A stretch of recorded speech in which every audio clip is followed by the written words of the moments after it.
But it's really been, to me, it's been about the West Virginia defense. This defense is fast. They play disciplined, and it's not so much that Cincinnati hasn't been good on offense. West Virginia's good. Pat McAfee has the second half underway. Dominic Goodman with 2 flags down at the end of the return. Mike Daniels on the return for 32 yards. And we wait for Dennis Hennigan, our referee, to tell us about, well, actually 3 flags down out there.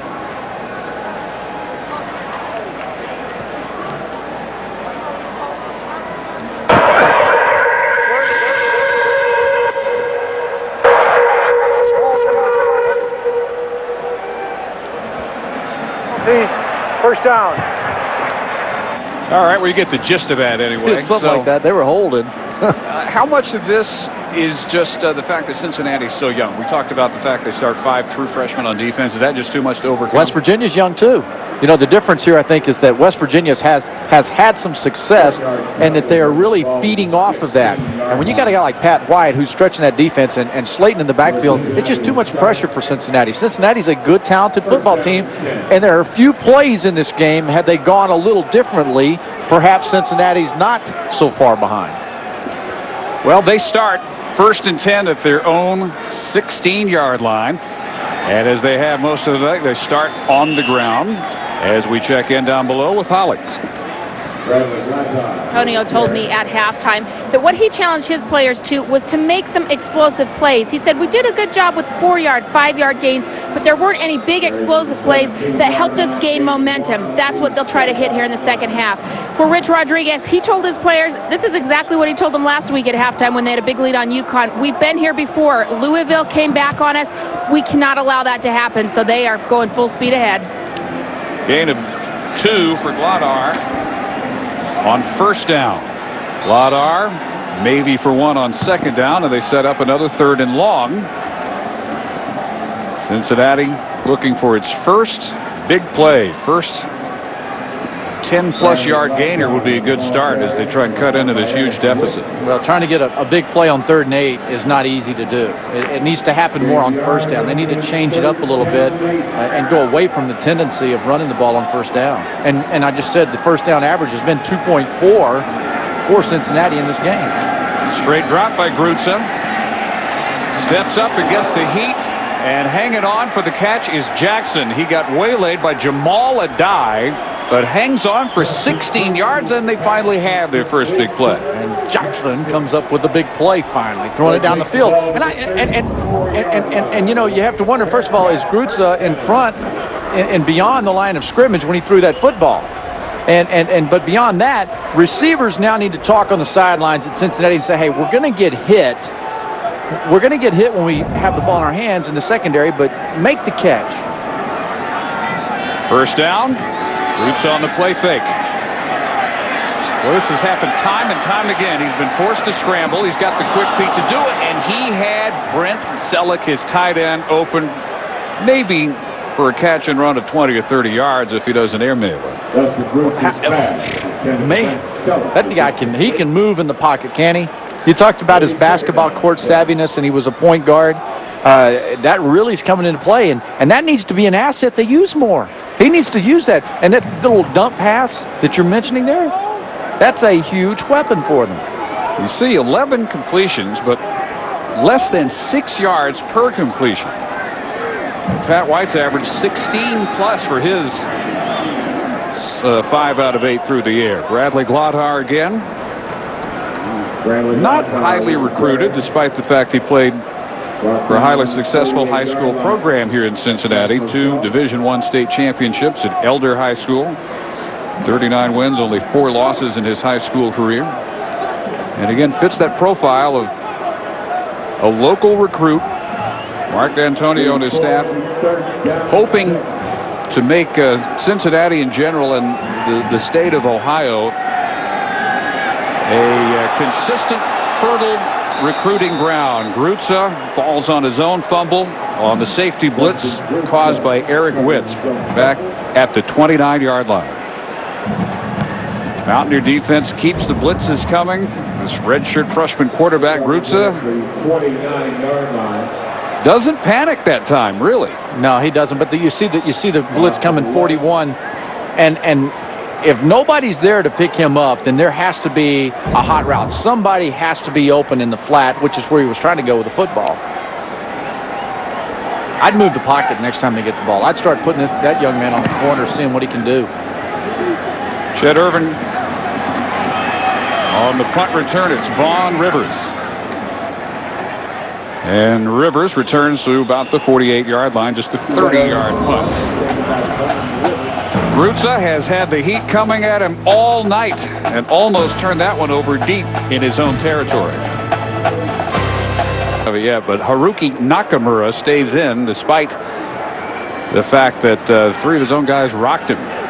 Fortunate for him, he had that break during the timeout to kind of recover his senses. So already up 21-0, the Mountaineers take over in great shape at their 48-yard line, and White goes with the option pitch to Owen Schmidt, who barrels his way into Bearcat territory, and we go down to Holly Rowe. Well, guys, Haruki Nakamura is not coming off the field. He just is glad to be playing football. When he was growing up, his family was into judo. His father was an 8th-degree black belt, mom a 4th-degree black belt, and his older brother, Yoshi, an 8-time national champion in judo. They weren't allowed to play football because they thought it would interfere with judo, and so after his father passed away, his brother snuck him into a youth organization playing football. His mom caught him sneaking out of the house with pads, and the rest is history. Well, the moral there, easier to ask for forgiveness than permission. Catch and run here. Big yardage, Rayshawn Bolden takes it 14 yards for another first down. Just his 2nd catch of the season. You talk about the spread offense and what Rodriguez does here. I want you to see the pressure. Once the pocket is in there, you'll see on the left side and the right side. Right here, look at, they have a chance out here that's set up with a screen, and they also have a double screen. So you're seeing pressure on a defense that's young, trying to cover the entire football field, and that's hard to do. Well, the spread offense spreads out the weapons and the defense. Forces a lot of different areas of concern. A strike at the 17-yard line now, saying it's incomplete. Brandon Miles. Miles got the night started for West Virginia with a circus catch of a ball batted in the air by Antoine Horton on the first scoring drive. How close did he come to bringing this one in? Well, you and I are 0 for 1. Oh, man. Pretty close. I tell you what, but you know what? As he's gaining control of the ball, some of that green stuff kind of helped him. Evidently not close enough. They're review. And you see how they're being patient here, trying to see if, well, I can have it. On 2nd down, it's Slayton. Touchdown number 4. 33 yards. Slayton gets the points. Pat White sets it up with a brilliant fake carried out after he'd already given it to Steve Slayton. Did you just say that's his 4th touchdown run of the game, or 4th touchdown of the game? Yes, it is. You can't take a play off against West Virginia's offense. You know, with Slayton in the backfield and Pat White running quarterback, they can nail you every snap. McAfee 28-0. And Steve Slayton now 2 yards away from becoming the Mountaineers' 2nd 100-yard rusher of the night. White's there at 109. Slayton, all 4 touchdowns for the Mountaineers.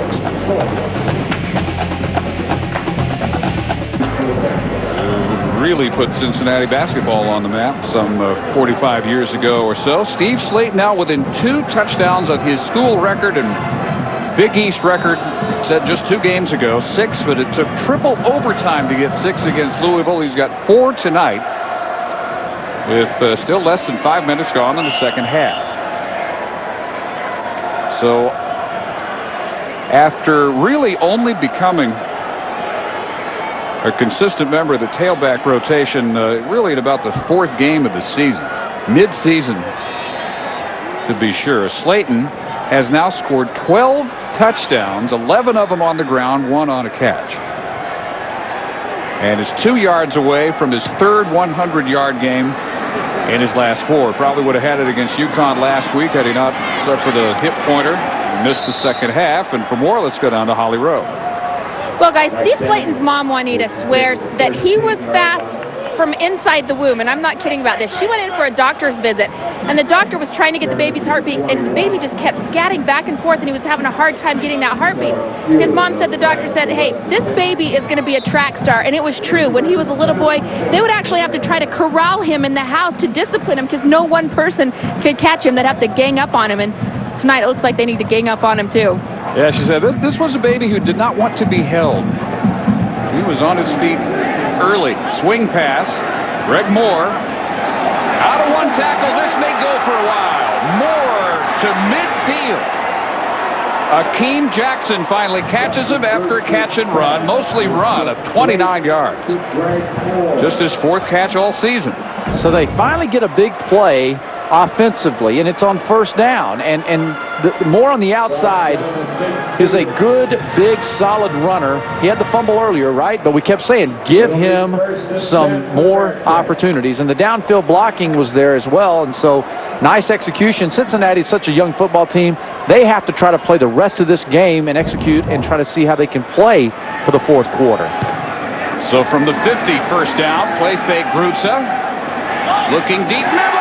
Hasn't thrown it that way all night. Maybe we know why now. Kevin McKee all the way, still on his feet to the 33-yard line. Kevin Boo McLee on a 30-yard return of an interception pass intended for Brent Selleck.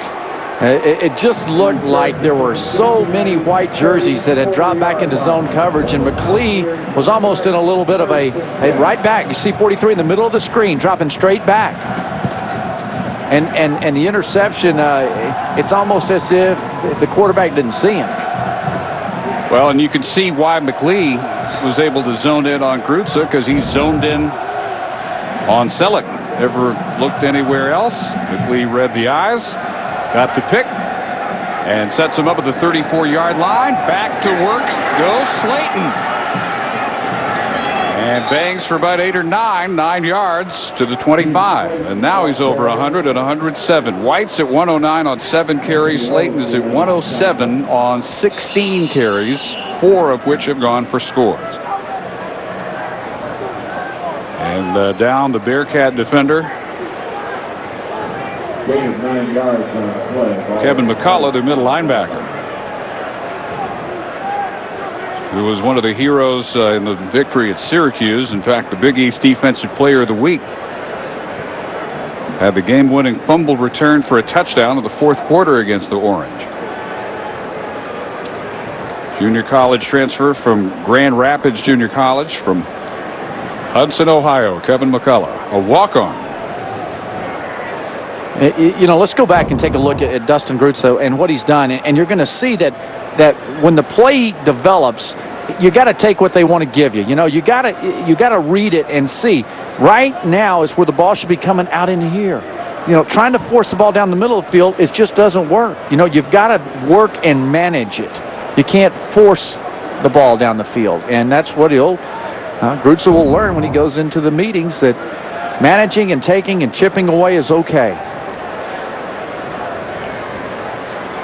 Well, attention being given to the right knee of Kevin McCullough. And we'll be able to see what happens to him here.